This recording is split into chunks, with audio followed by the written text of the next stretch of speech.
All right, let's cover some overhead press. This exercise is going to target your long head of your tricep. It's very simple. All you're going to do basically is go ahead and pick up the ball, dumbbell, whatever you have on top of your head.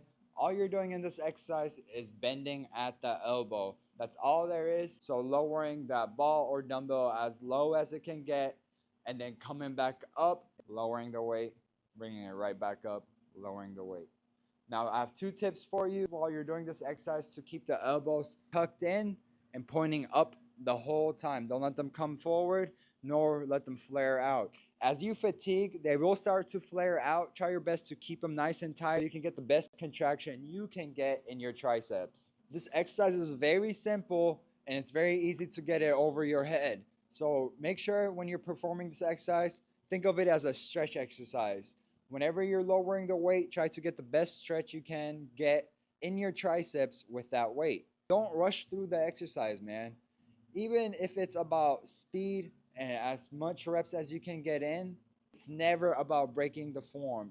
Keep the form quality, then go as fast as you can. I hope this helps. Remember, this is an addition to the group fitness series I just did, where it's all at that orange turf area. Yes, there is more to these exercises. If you're training for strength or hypertrophy, building muscle or endurance, it can be many different approaches. However, this is the basic one, just so you can go ahead and follow our group fitness video. I'm about to go ahead and post that video. The only reason I made these is because I wanted you guys to know how to do each exercise before you go ahead and follow us along. I look forward to seeing you guys there. I hope you guys enjoy and get a good workout.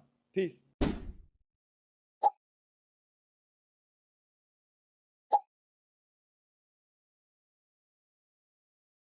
Remember, man, if you're skipping out on tricep exercises that go overhead, you're missing out on some big gains, because 2/3 of your arms is the long tricep, not even the short triceps. This, it's not helping nobody. All you're doing is building that small L right here. You need to build the back meat of the triceps. That's what's going to build your arms bigger. Trust me, try it out today. Keep consistent and you'll see your arm get big.